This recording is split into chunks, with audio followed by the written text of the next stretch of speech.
Ce qu'on veut, c'est que les gens s'engueulent dans les commentaires. Ce qu'on veut, c'est que les gens en parlent, qu'ils s'échangent, et qu'ils s'envoient en fait nos vidéos, un peu comme on peut des fois se balancer des cailloux durant une manifestation.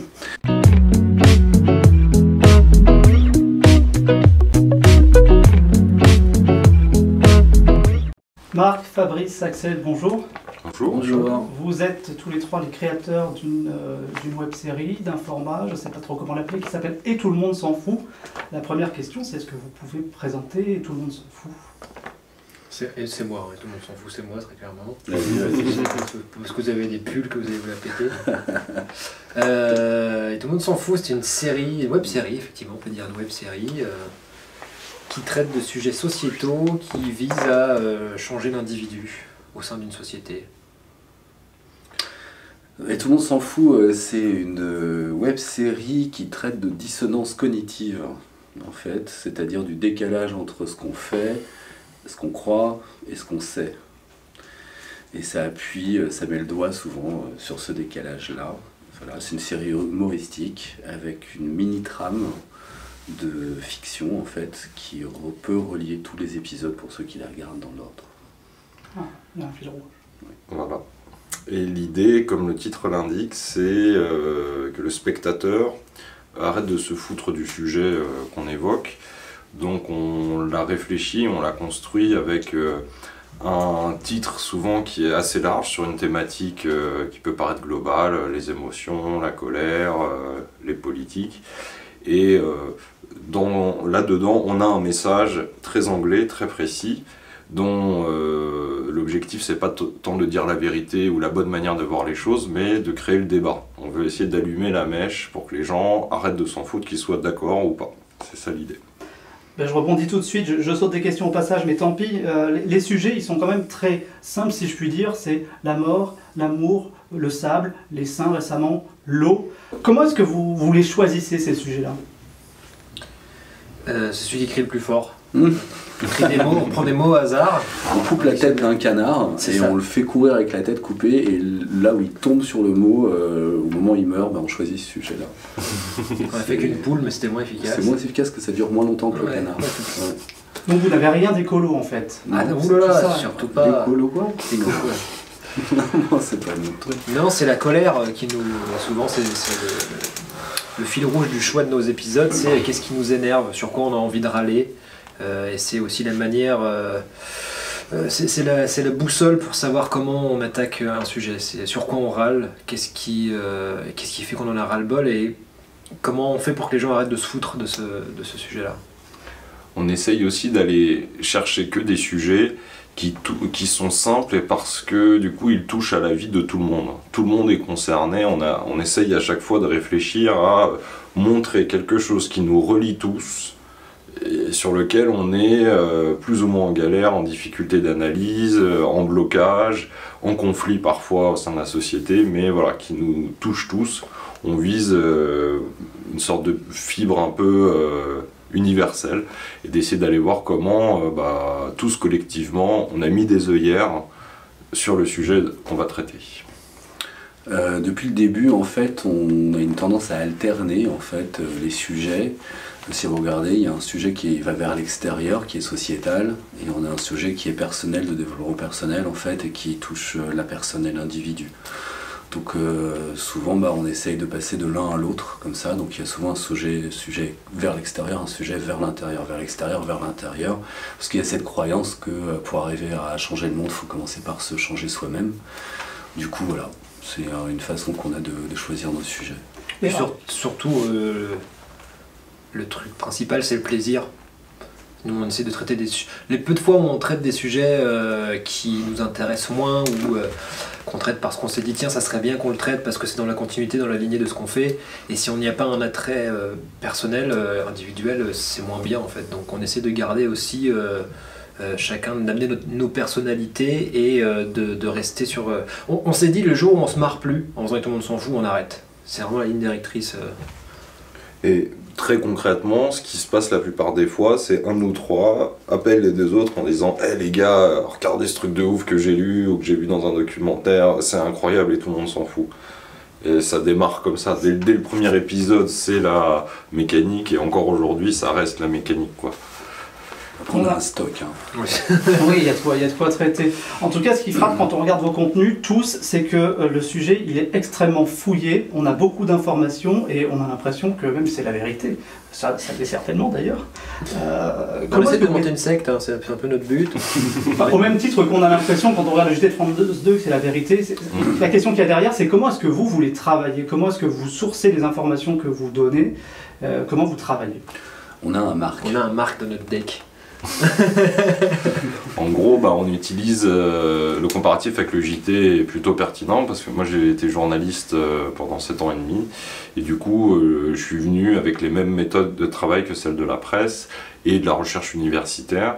Donc l'idée c'est que on ne cherche pas l'objectivité, contrairement au JT de France 2, là c'est là où nos chemins se séparent radicalement. Nous on vise l'honnêteté intellectuelle. Donc on ne dit pas la vérité dans nos épisodes, d'ailleurs il y a un épisode qui s'appelle La vérité pour régler cette question définitivement. C'est un concept auquel on ne croit pas, la vérité elle est subjective, elle est mouvante. Par contre on croit à l'honnêteté intellectuelle. Donc l'idée c'est que... Sur l'honnêteté intellectuelle. Quelqu'un est parti. Pardon. Des sujets polémiques, ça va se faire. Donc je disais, nous on croit à l'honnêteté intellectuelle, c'est-à-dire qu'on assume d'avoir un point de vue, pourquoi pas une subjectivité, mais par contre on met à disposition tout le fil de réflexion et on va aussi partager avec notre communauté toutes les sources qui nous permettent d'arriver aux conclusions qu'on adopte. Et les sources qu'on choisit, ce sont les sources traditionnellement reconnues par la recherche, quelle qu'elle soit, donc sources universitaires, sources primaires d'une manière générale. On essaye de mettre à chaque fois les études, les recherches, les références universitaires qui nous amènent à argumenter nos sujets. Donc voilà comment ça se passe derrière. Il y a aussi un axe important dans votre travail, j'ai vu ça dans une de vos interviews, c'est la maïeutique. Est-ce que vous pouvez nous en dire un mot de ce phénomène? Comment vous... À travers cette subjectivité qu'on assume, en fait, ce qu'on fait, c'est qu'on veut pousser les spectateurs donc, à arrêter de s'en foutre, et donc pour arrêter de s'en foutre, il faut se poser des questions. Et donc c'est pour ça qu'on donne les outils que nous, on a utilisés pour arriver à la réflexion qu'on a sur un épisode. C'est pour pousser les gens à dire voilà, qu'est-ce que vous en pensez, c'est quoi les leviers d'action que vous allez envisager après avoir pris toutes ces informations dans la gueule, parce que évidemment on fait exprès d'avoir un ton pour venir piquer le spectateur, et donc et ensuite de donner aussi des solutions, de proposer plus que donner, de dire voilà, c'est la merde, clairement on fait un état de fait sur le fait que c'est la merde sur le sujet, et voilà, il y a ces pistes-là de réflexion qui s'ouvrent, mais maintenant à vous d'aller chercher, et force est de constater que on a beaucoup de témoignages de gens qui passent vraiment à l'action, qui font vraiment des trucs, qui changent, qui prennent tout ça, et nous comme on est, je veux dire moi, parce que très dans l'intellect dans tout ça, et le fait de faire cette série c'est une manière de faire quelque chose, mais que ça passe quand même par le cerveau, et moi je suis toujours effaré de voir des témoignages de gens qui peut-être ont pris moins le temps de surintellectualiser un sujet, et disent ok je passe à l'action et je fais des trucs concrets. Après, il faut comprendre qu'on n'est pas une série de vulgarisation, comme nous prêtent en fait la plupart des gens. Premièrement parce que déjà on n'a pas la connaissance pour traiter le monde entier et vulgariser le monde entier. Ensuite de ça, parce que nos épisodes ils font 4 minutes 30, des fois 3 minutes, donc en 3 minutes on ne va pas vulgariser un sujet. Du coup on est plutôt une série de sensibilisation. Le but c'est d'attirer l'attention sur des sujets, d'attirer l'attention sur des paradoxes qu'il y a dans ces sujets et de foutre le bordel. Ce qu'on veut c'est que les gens s'engueulent dans les commentaires. Ce qu'on veut c'est que les gens en parlent, qu'ils s'échangent et qu'ils s'envoient en fait nos vidéos un peu comme on peut des fois se balancer des cailloux durant une manifestation. Pour les sujets les plus, on va dire, politiques. Ou alors, au contraire, pour les sujets beaucoup plus de développement personnel, c'est comme des petites solutions en fait qu'on se balance. Mais encore une fois, l'idée c'est d'attirer l'attention sur les sujets pour que les gens arrêtent de s'en foutre et qu'ils se mettent à en parler eux-mêmes. Et souvent le public lui-même va derrière compléter, aller voir, pousser les trucs. Et on se sert beaucoup des sources qu'on met à disposition pour que les gens aillent creuser eux-mêmes les problèmes derrière. Voilà. Un autre outil pour aller dans le sens de cette maïeutique, c'est aussi tout le registre émotionnel. C'est-à-dire qu'au-delà de la partie information classique, on a choisi justement de ne pas faire de la vulgarisation pour pouvoir s'emparer de cet outil-là, qui est plus le propre de la fiction. Et l'idée, c'est que par le ressenti émotionnel qu'on va susciter chez les spectateurs, on espère aussi amorcer un changement, une réflexion, faire naître à l'intérieur l'envie d'être concerné, soit de lutter pour, soit de lutter contre, peu importe. Hein, finalement, c'est pas tellement notre sujet, mais c'est là où peut-être voilà, il y a une volonté de faire accoucher de quelque chose, aussi par ce biais émotionnel. Donc on utilise le rire, on utilise notre personnage et sa manière de parler, qui est très particulière, condescendante et compagnie, infantilisante. On a aussi introduit dans la série une réflexion sur ce comportement des personnages. Donc on essaie vraiment d'écrire ça comme un système de poupée russe pour que, même au-delà du seul sujet de l'épisode, par exemple, les personnes qui vont être prises dans un phénomène de fan, parce qu'il y en a beaucoup, qui vont adorer le personnage, dans la série, le personnage est remis en question, et sa manière de faire et de parler, son rapport aux autres. Parce qu'on veut aussi faire naître dans la tête des gens que c'est pas normal de se faire parler comme un gamin de 5 ans qui n'a rien compris. Parce que on veut montrer que le fond c'est bien, la forme ça compte autant, et qu'il y a une dynamique en fait autour de ça, quoi. Ça fait 4 ans maintenant que vous faites ça, donc vous avez un certain recul. Est-ce que vous avez évolué dans votre manière d'écrire, tant sur le fond que sur la forme? Et la question qu'il y a derrière, c'est les gens qui vous suivent depuis le début, comment ils évoluent avec vous? On n'a pas évolué sur la forme, on écrit comme avant. On n'a pas mis en place de méthode normale, de nouvelles. Non, oui. Donc on écrit toujours à 6 mains en fait. Ça n'a jamais bougé. C'est souvent le bordel d'ailleurs. C'est une vraie question, c'est source de facilité ou c'est source de complication? Quand on dit l'autre, les deux en même temps, c'est pas vraiment vrai. On n'est pas à 6 en même temps sur un document. Souvent, il y en a un qui envoie une structure et les autres qui repassent dessus. Voilà. Et après, on a tous un peu des responsabilités diverses et variées qui se mélangent et qui se télescopent en fonction des sujets et du temps qu'on a. Et donc, ça serait impossible de vous dire machin fait truc à l'écriture. Au bout d'un moment, ça dépend des sujets, ça dépend des épisodes. Il y en a qui vont être plus écrits par Marc, d'autres plus par moi, d'autres plus par Axel. Ça dépend. Voilà. Il n'y a pas trop de règles là-dessus, mais en tout cas, ça a toujours été comme ça depuis le début. Il y a beaucoup de discussions en fait. Tout part de discussions, d'échanges, machin. Moi, je trouve que, moi, je pense que, pour le coup, c'est plus riche. Est-ce que c'est plus simple, plus complexe? De toute façon, c'est plus riche. En gros, quand c'est un sujet sociétal, Marc part en amont souvent et il revient avec 4 pages de notes et d'articles et de livres et de machins. 12 plutôt. 12 à tel point que des fois ça nous prend 48 heures au moins de journée entière juste d'arriver à intégrer l'information et à trier, parce qu'au départ il nous sort tout. Donc en fait on va pas pouvoir parler de tout et on part de toutes les informations qu'on a, on essaie de réduire en fonction de l'angle qu'on a choisi. Et à partir de là, on va sélectionner tel et tel aspect. Après, on va remettre à disposition toutes les sources qu'on avait, mais on va pas pouvoir parler de tout. Ça, c'est pour ce qui est des sujets très sociétaux. Après, on a des sujets beaucoup plus didactiques, comme les émotions, par exemple, qui est un épisode très connu, qui ne fait que expliquer, en fait, vraiment de façon très didactique ce que c'est. C'est souvent des sujets de développement personnel. Et là, pour le coup, ça vient surtout de ma pratique du coaching. Et de la neuroscience appliquée qui fait que j'explique ce que je fais et tout ça enrichi par des sources de Marc qui va chercher les origines de ce que je raconte, parce que souvent je ne sais pas d'où ça vient. Je sais comment ça marche, mais ça ne se voit pas à l'écran. Ça fonctionne bien. Pour répondre aussi à ta question sur comment le public a évolué, un des objectifs de cette série très simple, c'est de créer de l'empowerment, c'est-à-dire restituer la sensation du pouvoir personnel aux gens, l'impression qu'ils peuvent agir sur le sujet qu'on traite, sur le contexte, sur leur propre vie, à un endroit où ils sont pas bien. Et par la force des choses, on était beaucoup plus infantilisant dans la manière de dire les choses dans la première saison qu'on est aujourd'hui.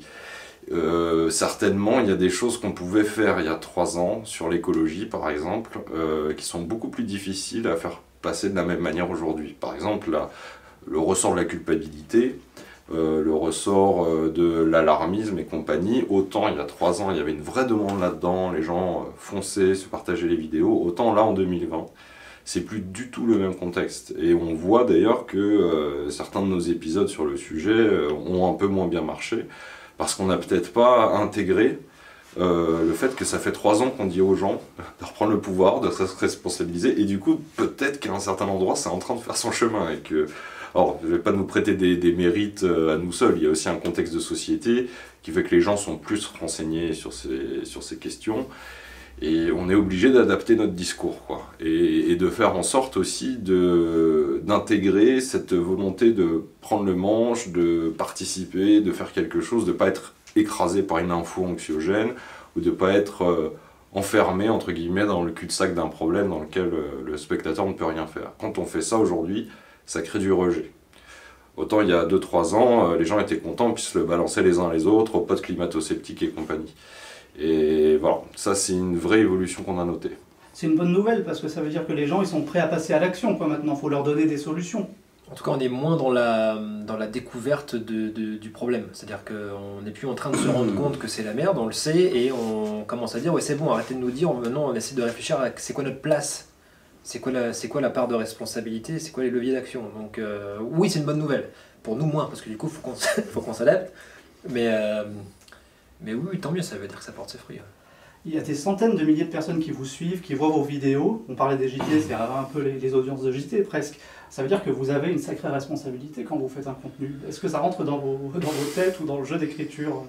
Ben oui, complètement. L'autre jour, on se disait, ce qui est fou, c'est que ouais, ça va faire 4 ans. Donc ça veut dire qu'on a des ados qui ont grandi avec nous et qui sont devenus peut-être des adultes en nous suivant. Et encore une fois, je me base juste sur des témoignages qu'on reçoit de gens qui nous disent... Ce qu'on nous dit le plus, enfin moi, quand on me croise dans la rue, ce qu'on me dit le plus, c'est merci. Merci pour vos vidéos. Et ce que je ressens, c'est des jeunes, souvent paumés. Par exemple, on va beaucoup dans des conventions de geeks, où c'est des endroits dans lesquels on voit que ces jeunes-là sont peut-être un peu rejetés en temps normal, et là, tout d'un coup, peuvent s'exprimer à travers leur passion, etc. etc. Et on voit que on a participé à... Je sais plus du tout jouer avec cette phrase, merde. Leur construction individuelle, quoi. Vous les avez pris adolescents et vous avez mis adultes avec toutes les clés pour... Non, mais c'était bien ce que j'allais dire en plus, mais tu vois. Je sais plus du tout. En termes de responsabilité, pour aller dans son sens, on fait gaffe aux gros mots, un petit peu, parce qu'on a découvert qu'il y avait des familles qui nous suivaient. Alors je dis ça un peu parce que ça dépend des épisodes, hein, des fois on se lâche. Moi je suis garant de la vulgarité, en fait c'est dans l'écriture... Oui certes, alors en plus c'est très subjectif, mais du coup c'est le fait qu'on trouve vraiment un équilibre entre nous trois. Ça c'est la bonne nouvelle, c'est que quand une fois l'écriture à 3 ça marche parce qu'on trouve l'équilibre. Mais oui, ça, parce qu'on sait qu'on a, là je le vois au spectacle, c'est vraiment de 7 à 77. Il y a des enfants, des grands-parents, des parents, des grands-parents qui amènent les enfants, le contraire est vrai aussi. Et ce qu'on nous dit souvent, c'est qu'on est un point de communication entre les enfants et les parents. Ils regardent l'épisode ensemble et après ça ouvre le débat. Donc ouais, c'est une grosse responsabilité parce qu'il faut qu'on s'adresse à tout le monde en donnant le maximum d'outils pour que le débat soit possible et qu'il n'y en ait pas un qui dise oh, mais eux ils ont dit ça et c'est la vérité. Donc nous on essaie d'être transparent sur le fait qu'on ne dit pas la vérité. Par ailleurs, grosse pression décuplée, c'est qu'on a des centaines et des centaines de demandes de diffusion que nous octroyons gracieusement à chaque fois pour des écoles. Donc on est massivement montré dans les classes par des profs à leurs élèves, on est montré beaucoup dans des centres pour jeunes. Là récemment on est intervenu auprès d'éducateurs spécialisés de la CAF dans le Gers, donc qui utilisent nos contenus pour traiter tous les sujets compliqués, parce qu'on a aussi une caractéristique, c'est qu'on a traité, on s'acharne à traiter les pires sujets traitables sur internet, la religion, la prostate, enfin des trucs comme ça, tout ce qui est tabou fait peur, fait péter les algorithmes, on fonce dedans, et mine de rien, c'est très utile pour tout un tas de personnels qui sont confrontés quotidiennement à la difficulté d'aborder ces discussions-là avec un public jeune qui n'a pas forcément envie de s'exposer, qui n'a pas forcément envie de faire confiance à l'adulte qui est présent et tout ça. Et par le biais de la vidéo, bah, ça permet de décoincer quelques verrous. Et du coup, là aussi, il y a, avec le temps, cette nouvelle dimension de responsabilité qui s'est installée, et évidemment, qui est assez lourde. Mais dès l'épisode 3, on avait fait un épisode sur l'eau. On a une dame qui nous avait écrit disant « Oh, j'ai adoré votre vidéo, du coup j'ai défoncé le toit de ma maison, j'ai fait un récupérateur d'eau de pluie et j'ai installé un récupérateur pour la chasse d'eau. » 4, ouais. 3, c'est les émotions. Ah oui, 4, pardon. Elle vous a envoyé le devis ou ça s'est arrêté là? Non, non, elle nous a juste raconté ça, et bah, moi je me souviens que c'est un des moments où je me suis dit... Ouais, bah tu vois, tu dis des trucs aussi comme ça, subversifs. Donc là, c'est un des moments où pour la première fois, je me suis dit quand même, faut qu'on fasse gaffe, parce que nos amusements vidéo sur YouTube ont des conséquences physiques dans l'existence des gens. La dame, elle a cassé son toit. Bon, si c'est que une parmi les centaines de milliers, jusqu'ici tout va bien. Après, on a beaucoup de retours de thérapeutes aussi, Oui. qui utilisent nos vidéos dans le cadre de séances de psycho, dans les cadres de séances de coaching. Là, j'ai un hypnothérapeute qui est venu me voir à la sortie de Nice, là, du dernier spectacle, qui m'a dit merci, j'utilise vos vidéos en formation. Donc là, pour le coup, on a aussi dans toutes les vidéos de développement personnel une vraie responsabilité. C'est la super classe. Moi, je trouve ça que c'est la super classe, qu'il y ait des thérapeutes. J'imagine la personne déprimée dans le cabinet du psy, voilà, et qui lui dit bon, écoutez, qui lui colle et tout le monde s'en fout sur l'estime de soi et qui sort fumer une clope. je ne sais pas comment ça se passe, mais je trouve ça assez fun en tout cas. Donc zéro pression quoi quand vous regardez un épisode. La société française dépend de vous en fait. Non, hein, c'est pas vrai. C'est pour ça les encore une thérapeutes, fois, les écoles. Mais c'est pas tous les thérapeutes, c'est les thérapeutes. Les écoles, les prisons. Les meilleurs. Voilà, les thérapeutes qui nous regardent et les thérapeutes gauchos écolos, ouais. Mais c'est pour ça que tant que nous on reste alignés avec les sujets, qu'on les choisit avec les tripes et que on met de la passion et de l'amour dedans, en fait, il n'y a pas tellement de pression puisque, encore une fois, moi quand on me dit merci pour vos vidéos, j'ai envie de dire de rien, moi je prends beaucoup de plaisir et mon métier aujourd'hui c'est de parler de sujets qui m'intéressent, c'est de faire des blagues sur des sujets qui m'intéressent avec mes meilleurs potes. Donc ne remerciez pas pour ça, hein, merci à vous quoi, tu vois. Vous êtes super libre sur le ton, ça c'est grâce, sur le ton et sur le fond, puisque vous choisissez tous vos sujets. Ça pose la question de l'indépendance financière. Comment est-ce que vous vivez? Si on peut vous poser la question, on peut couper au montage. On habite là, regarde, on est bien là. Hein. On vit grâce au public. Aujourd'hui, c'est le public qui nous finance. Du coup, cette année, oui. C'est une entreprise qui c'est un cercle vertueux. Jusqu'à maintenant, on était financé en partie par des aides du CNC pendant 2 ans, qu'on est arrivé à décrocher parce qu'il y a des aides à la création internet, mais qui sont limitées dans le temps. Et encore avant, on galérait, et on faisait ça sans thune. Au tout début, on commençait, ça nous coûtait à Axel et à moi en moyenne 120 € par tournage. Le fait d'aller acheter des piles, louer un micro, un truc comme ça, on piquait l'appareil photo numérique qui filme d'un pote et un projo à droite et on ramenait tout dans ma cave et on se démerdait comme ça. Donc ça nous coûtait de l'argent au début. Après, ça a fini par arrêter de nous coûter de l'argent quand il y a eu un prod, mais ça nous rapportait 0. Et avec le temps, à force de gratter, on est arrivé à... Voilà. Après, on a aussi des commandes qui tombent quand on les trouve régulièrement, qu'on choisit. Et donc là, on nous finance, on nous paye carrément l'épisode. Donc un épisode payé nous permet d'en tourner 3 derrière, vous voyez. Et puis voilà. Et puis là, avec le temps, aujourd'hui, on est arrivé à se faire financer par le public. Vous réduisez les coûts parce que là, les gens ne savent pas, mais on est dans le décor et tout le monde s'en fout. Et la saison 5, ça va être un peu plus cheap, quoi. Alors, on se rend pas compte, mais en fait, non. Parce que, on va dire, sur 4 ans d'existence, on a eu au moins 2 ans, comme a décrit Fabrice, de débrouille absolue, de bout de ficelle et compagnie. Au bout de 2 ans, on a commencé à avoir un roulement grâce à l'intermittence. Moi, je m'étais mis au chômage, donc avec l'allocation chômage, ça me permettait d'avoir du temps aussi à consacrer plus à la série. On a eu une phase un peu de transition, puis là, on a fait un crowdfunding cette année pour la saison 4. On ne savait pas vraiment comment la financer, on se posait même la question peut-être d'interrompre la série, et du coup on s'est dit demandons à notre public. Et ça a été un super raz-de-marée. Et pour la première fois, effectivement, On s'y attendait pas du tout. Pour le coup, Voilà.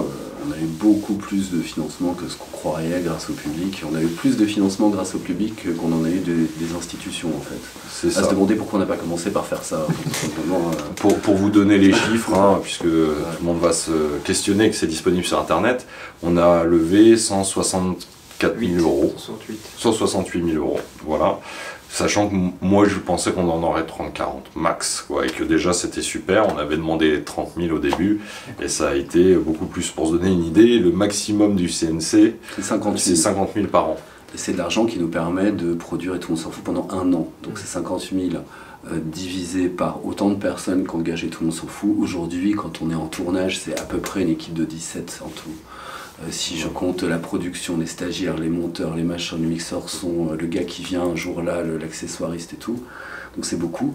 C'est des ordres d'intermittents à payer et tout ça sur un an. Donc vous voyez, 50 000 euros sur un an divisé par 17, en fait au final, En gros, personne ne bouffe.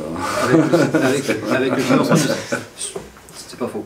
Mais en gros, avec le financement du CNC, on pouvait payer 2 cachets sur une semaine de tournage pour les techniciens. C'est ça. Avec le crowdfunding, je crois que maintenant il y a On un leur paye cachet tous les jours. par jour. Ouais, il y a Ouais. 5 cachets. Donc, sur 5 jours de Ce qui est tournage, juste on paye la norme, 5 jours. la Voilà. petite norme de base Voilà. de Pumpkin de quand Donc tu vas aujourd'hui, déjà galérer. on paye au plus bas possible le technicien, mais au moins tous les jours avant. Ouais. Et en plus, tout le monde est payé au même tarif. Ouais. Ça, vraiment, en fonction de ton poste, tu as plus ou moins, et là, c'est tout le monde. Ah ouais, non, on est Voilà. très communiste. ouais. Axel, comme le régisseur, ont le même Le même tarif salaire, que quoi. moi, que tout le monde. 100% des gens sur le plateau Là, on sont parle payés. tournage. Oui, avant le tournage. Et c'est ce qu'on doit dire ça parce que la caméra tourne, mais en fait Axel, c'est celui qui a Bah, Axel est forcément gagné un peu plus d'argent parce qu'il monte sur scène aussi. Et que donc à chaque fois qu'il monte sur scène, en tant que dans le Oui, moi, spectacle. ce qui m'a sauvé la vie, moi, c'est le spectacle. Enfin, ce qui m'a sauvé la vie. En tout cas, ce qui m'a permis aujourd'hui d'être intermittent l'année dernière, c'est le spectacle et les répétitions payées. C'est ça. Pareil, ce qui est la norme hein, quand tu travailles, en fait. Mais effectivement, comme c'est moi qui montre ma gueule et qui me Après, fait ouais. harceler par des psychopathes. Ça, dans la rue. c'est lui qui va chez le psy, hein. C'est pas nous. Hein. Est-ce que vous voulez parler du pendant justement spectacle? Vous y mettez Ouais. tous les trois aussi Ouais. des mains dedans? Il y a 6 mains pour écrire ce spectacle? Ouais. Tout ce qui sort et tout le monde s'en fout, C'est créatif, hein. s'il y en a un des trois qui est pas là, c'est pas tout le monde s'en fout, c'est moins bien. On a essayé, hein, c'est moins bien. C'est à chaque fois, c'est. Parce qu'on se disait c'est bien, du coup comme on est trois, on va pouvoir abattre beaucoup plus de travail, mais pas du tout en fait. C'est juste on va abattre le même nombre de travail, mais on va mettre de la qualité dedans. C'est ça. Donc ouais, le spectacle c'était... Et ça a été, c'était complètement inattendu, on n'avait pas du tout prévu de décliner sur scène. Je crois qu'au tout début d'ailleurs, quand l'hypothèse s'est présentée, on s'est dit non mais ça va pas la tête, c'est bizarre. Et assez vite on s'est dit en fait c'est con, on peut faire quelque chose de bien. Et on s'est un peu lancé là-dedans à l'aventure, quoi. On a lâché les rênes, on a essayé et alors évidemment on a fait ça de manière pro parce qu'on a un excellent producteur, donc on a été accompagné par des gens qui sont spécialistes du théâtre, mais pour l'essentiel c'est quand même notre boulot, notre écriture. Et force est de constater en tout cas que ça a un très bel accueil du public et malgré la Covid qui nous a posé pas mal de soucis jusque-là, à chaque fois qu'il y a une représentation, c'est ça le comble, les gens sont très contents et ça marche très bien. Qu'est-ce qu'on retrouve sur scène? Je sais pas du tout en vrai. Et justement on s'est dit... Je trouve son sale caractère déjà. C'est pour ça que les gens payent. Les gens payent pour que je leur parle mal quand même. Hein, non, on s'est demandé justement, on a réfléchi, c'est quoi les travers dans lesquels on pourrait tomber en faisant un spectacle venant de YouTube. Et d'ailleurs les gens, chaque fois qu'ils viennent voir le spectacle, ils savent pas du tout à quoi s'attendre. Et ils se disent, bon, ça va peut-être être des petits sketchs de 4 minutes, ils vont reproduire un peu ce qui se passe sur Internet. Et on s'est dit, on va surtout pas faire ça, on va, comme on l'a fait pour le livre, s'adapter Adapter. à ce média. Et donc... C'est comprendre déjà le spectacle vivant en tant que quart. Ouais. Et après on va adapter aux outils. et On s'est peut pas demandé faire du montage sur scène par exemple. qu'est-ce que ce personnage viendrait foutre sur une scène. C'était notre postulat de base. Donc on s'est dit, qu'est-ce que la scène... c'est l'histoire d'un youtubeur. On est sur YouTube parce qu'on on s'est dit on raconte l'histoire d'un youtubeur. C'est là tout le fil rouge narratif, il vient de ça. Donc ce personnage il vient sur une scène, qu'est-ce qu'on peut faire sur une scène? Un séminaire. Donc on s'est dit partons sur ce chemin-là, parce qu'il va y avoir le côté explicatif, didactique, il va pouvoir s'adresser directement au public, parce que ce qu'on voulait c'était créer de l'interaction, et garder le côté face cam entre guillemets. Donc on a écrit, voilà, on s'est dit ce mec va venir faire un séminaire. en voulant, en étant plein de bonne volonté, en essayant de garder son calme, et Voilà. il arrive pas. Parce qu'au bout de 100 vidéos, le monde ne change pas. Du coup, il part du principe que personne ne comprend rien à ce qu'il dit. Du coup, il monte sur scène pour articuler lentement pour que les gens comprennent mieux. Voilà. Toujours la condescendance dans le Voilà. sujet. Mais c'est très important. C'est très important. C'est la condescendance retenue. C'est le pire. C'est un personnage à cran. C'est un personnage qui essaye par tous les moyens d'être sympa, mais qui est absolument inintégrable et qui est condescendant malgré lui. On l'aime. Ouais, mais alors toute l'idée de la condescendance dont tout le monde s'en fout, elle est centrale parce que déjà c'est ce qui produit le comique, mais c'est un comique qui est très français, hein, c'est la tradition de l'humour de la colère qui vient de Louis de Funès, qui est passé par Alexandre Astier, le roi Arthur et plein d'autres, quoi. C'est un humour qui fonctionne beaucoup plus en France que dans des pays étrangers d'ailleurs, on a remarqué. Et ensuite de ça, c'est parce que aussi son comportement est souvent en paradoxe avec le contenu de ce qu'il dit. Et on joue énormément avec ce paradoxe. Et c'est de manière à ce qu'on appelle accrocher les ombres des gens, c'est-à-dire qu'il va s'autoriser des choses que les gens s'interdisent. Par exemple, il va vous parler la bouche pleine, il va vous parler face caméra très très mal, ce qui dans la vie normale est des choses qu'on évite de faire. D'accord ? Et c'est un processus psychologique qui obtient soit du rejet, soit de la fascination. Et sur un univers internet, comme disait mon frère, on a autant besoin de likes et de dislikes. Parce que le but, c'est pas tant qu'on nous aime, c'est qu'on nous regarde.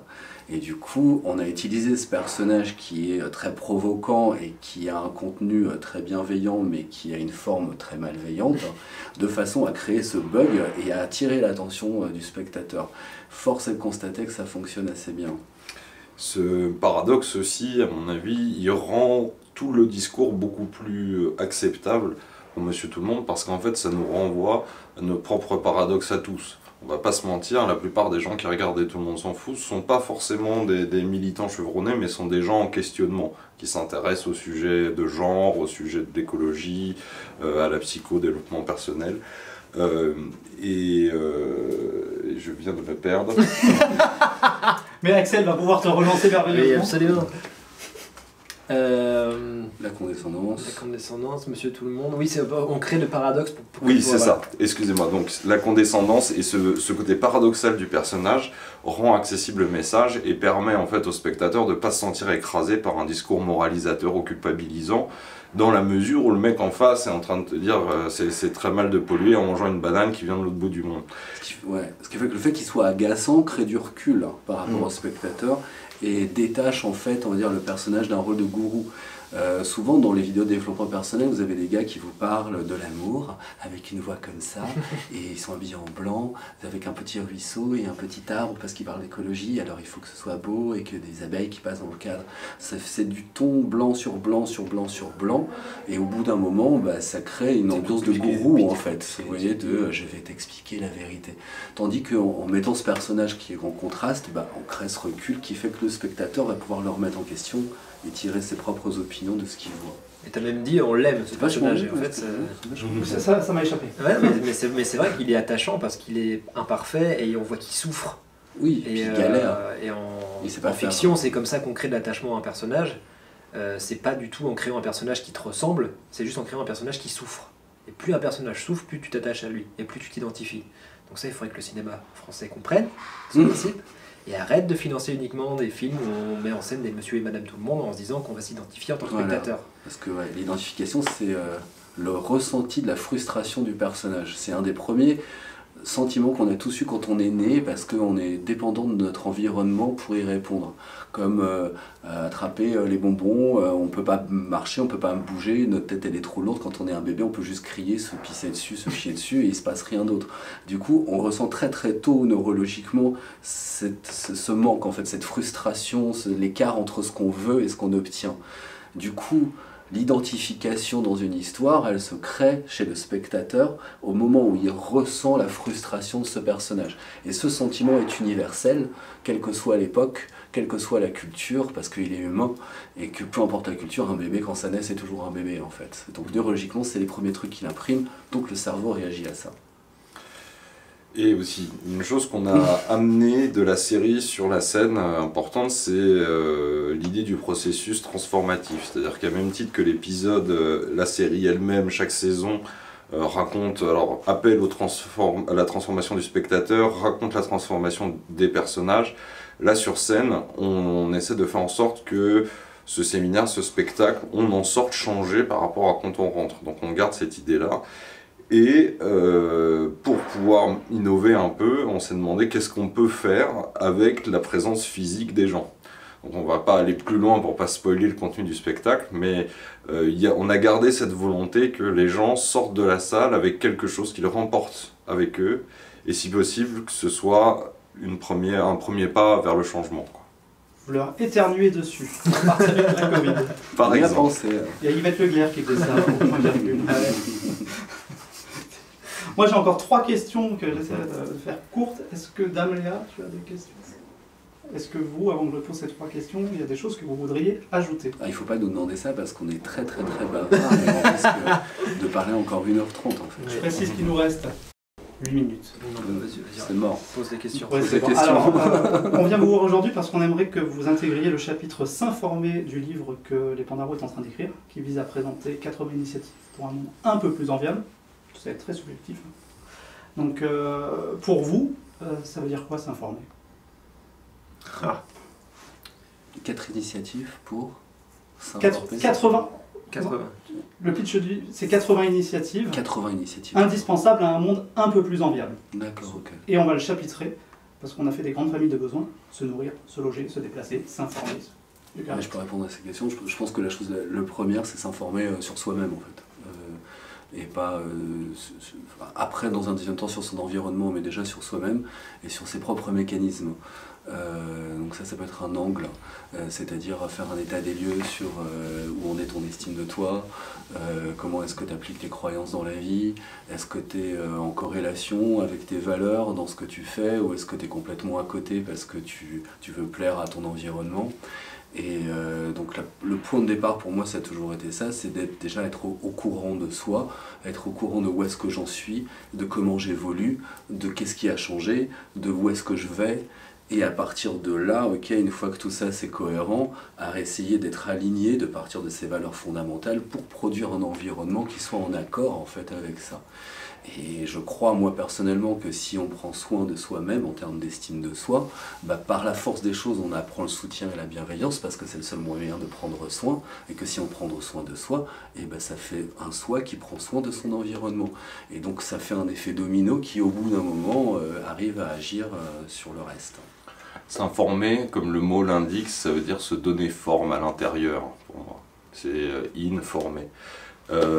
Et du coup, ça veut dire, à mon sens, aller chercher des outils intellectuels pour faire passer une situation,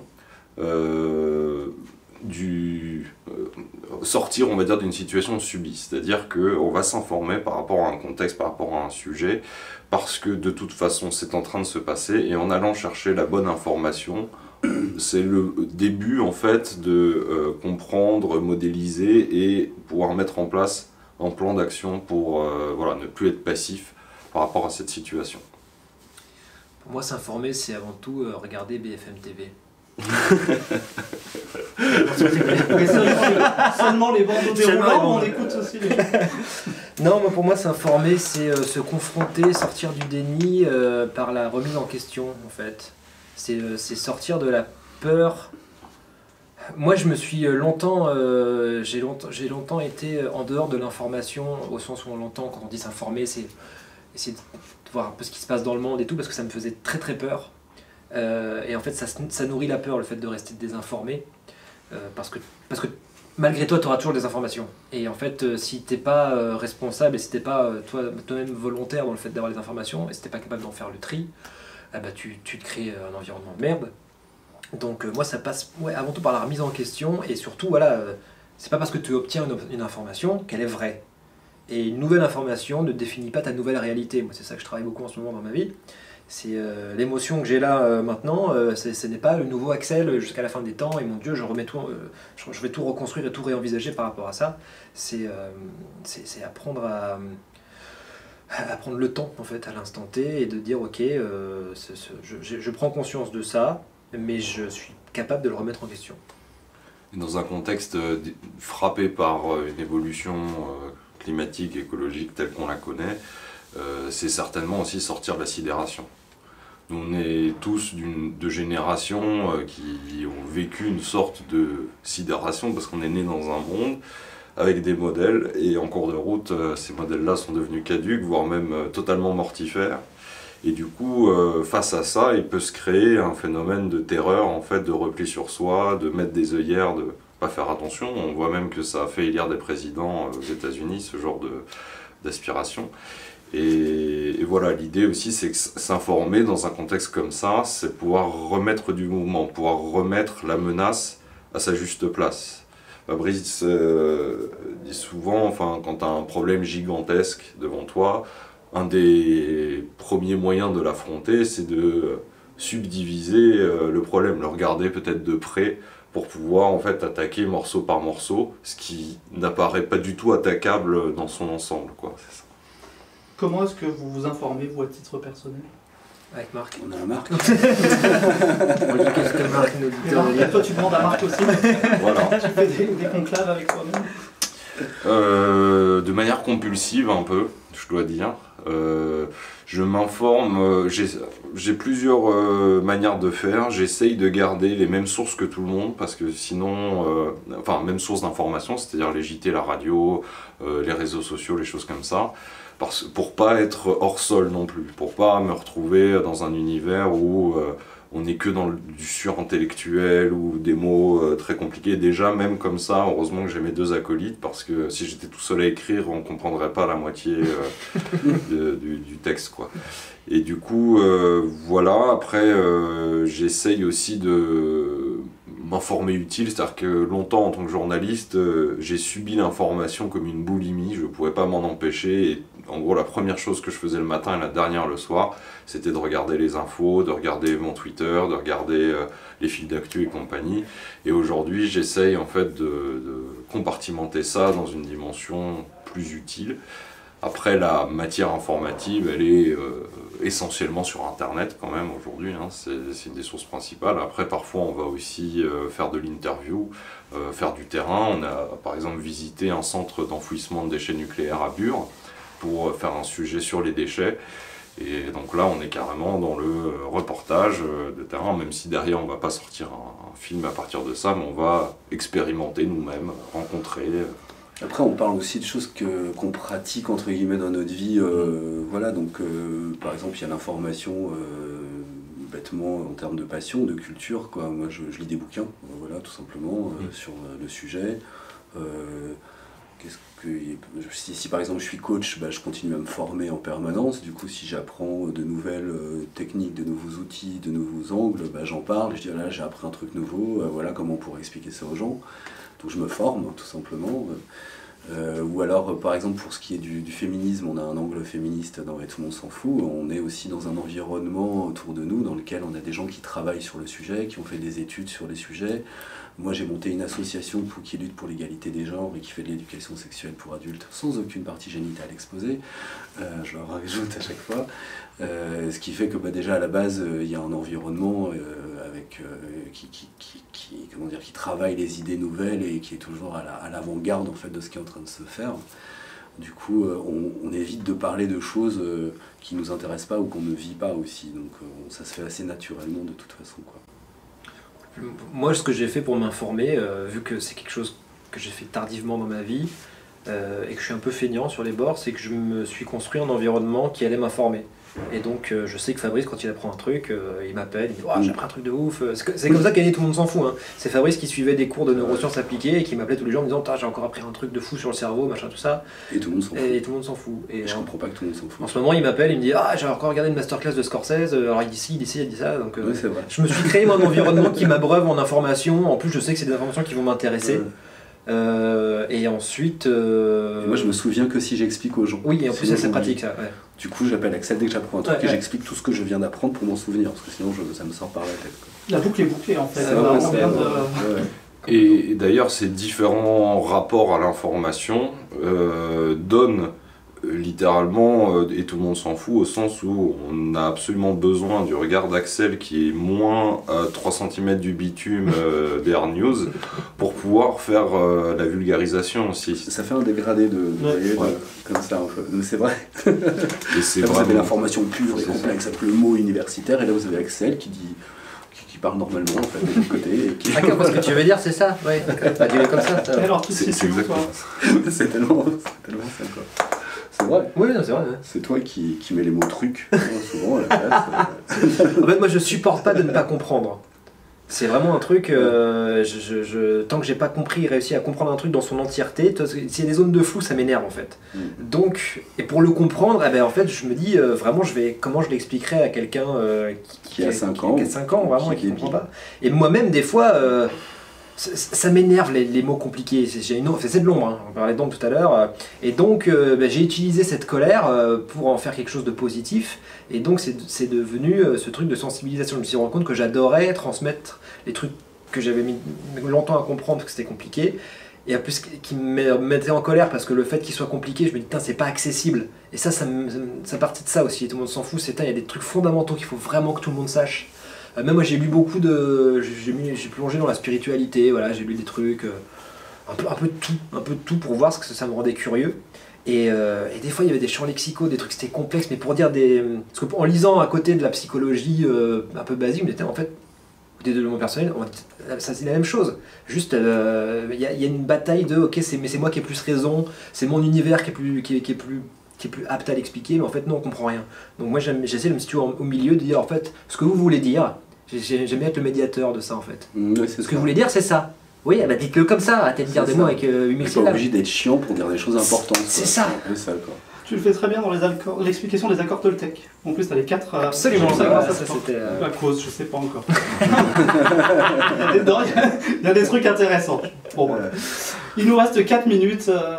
Est-ce que vous voulez dire ce qui vous passe par la tête ou pas? On peut arrêter là, je vous ai assez posé la question. Bah nous on est contents hein, Nous on est contents. de faire ce qu'on fait. Merci à tous les gens qui nous regardent. C'est toujours la même chose. C'est super cool. Cette vie, on a eu depuis 4 ans, notre vie c'est n'importe quoi. C'est génial. Dans le bon sens du terme. On est très fatigué par contre. Ah oui, mais on est content. Mais suivez, On n'aurait suivez jamais son cru, instinct, c'est énorme. jamais cru. Franchement, aucun de nous trois n'aurait jamais cru en être là, se faire interviewer un jour, faire un spectacle. Avec des suites, avec ce logo Avoir que j'ai des fait en 10 suites minutes avec- sur Photoshop avant de sortir l'épisode. Il a fait ça genre un dimanche en 10 minutes, hein, le logo, et c'est devenu le logo, tout le monde s'en fout, mais en fait à la base c'est Axel qui a dit ouais.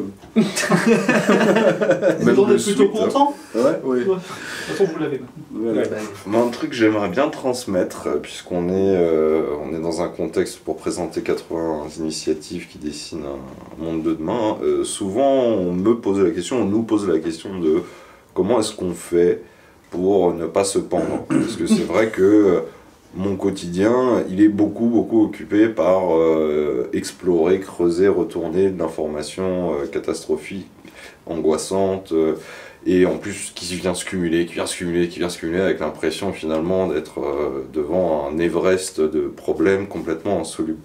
Et en fait, plus j'avance là-dedans, et plus je me rends compte que on peut voir les choses sous différents angles. On sait toujours ce qu'on perd, on voit jamais ce qu'on gagne. J'ai eu une pensée fulgurante qui m'a traversé cet été sur le réchauffement climatique. Le réchauffement climatique, c'est effectivement une catastrophe. C'est peut-être aussi un moment où on est en train d'apprendre. On est en train d'apprendre l'importance de ce qui nous entoure. On est peut-être aussi en train d'apprendre d'un point de vue très technique ce que nous avons besoin de faire pour aller coloniser d'autres planètes, par exemple. C'est-à-dire réchauffer une atmosphère beaucoup trop froide, mettre beaucoup de carbone dans l'atmosphère pour faire naître une forêt primaire qui va pouvoir générer une atmosphère, ce qu'on appelle la terraformation. Alors peut-être que je délire complètement et que je me trompe, mais si on regarde sur le papier, on a besoin de savoir faire ces choses-là pour aller terraformer Mars, pour aller terraformer les lunes de Jupiter par exemple. Et aujourd'hui, on est tous confrontés à ce problème de la surpopulation, l'épuisement des ressources, donc cette question d'aller voir ailleurs dans l'espace, de reprendre notre bâton de pèlerin, comme on l'a toujours fait dans l'histoire de l'humanité, elle se pose plus que jamais. Et donc même devant ce problème insoluble, si on arrive à décaler l'angle un petit peu, à changer un peu le prisme sur lequel on le regarde, et ben même là, il y a peut-être des choses qu'on est en train d'apprendre et qui sont peut-être en train de dessiner l'avenir de l'humanité sans même qu'on se rende compte parce qu'on est au premier degré dedans, quoi. Bon, et ben ce sera le mot de la fin plutôt positif. Merci. Mais de rien.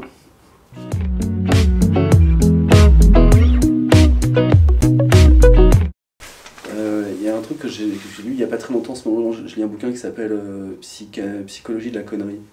Et dedans, il développe beaucoup les biais cognitifs, en fait. Et je trouve ça passionnant, les biais cognitifs. Et parmi eux, il y a un truc qu'on appelle le biais de négativité. Et donc, c'est la compétence qu'on a tous à retenir plus facilement le négatif que le positif. Et il y a un truc en coaching que moi j'ai appris qui a changé fondamentalement ma vie, c'est le fait de comprendre qu'on a le choix de savoir où est-ce qu'on place notre regard. Et que dans une situation catastrophique, comme l'extinction des espèces par exemple, on peut, et il faut bien entendu, il y a un point de départ qui est de dire bah, c'est la merde, il y a de moins en moins de moustiques, il y a les ours blancs qui crèvent sur la banquise, des trucs, enfin tout ce qu'on sait déjà, etc. Et en même temps, si on veut pouvoir s'en sortir, l'idée c'est pas de se plaindre de la disparition du moustique, mais c'est plutôt de soutenir l'existence du scarabée qui est encore vivant. Okay, et donc ça c'est vraiment un choix. Est-ce que je vais regarder ce qui manque ou est-ce que je vais regarder ce qui est présent? Est-ce que je vais soutenir ce qui est là ou est-ce que je vais pointer du doigt le vide? Est-ce que je vais me plaindre de ce que j'ai pas ou est-ce que je vais développer ce que j'ai? Et ça, c'est quelque chose dans lequel je crois fondamentalement, qui fait que de toute façon, au bout d'un moment, être positif, c'est pas un pari, c'est juste une nécessité, c'est une cohérence, c'est logique, parce que l'approche en fait négativiste de la situation ne fait que de rajouter de l'huile sur le feu qui fait que les forêts brûlent encore plus vite.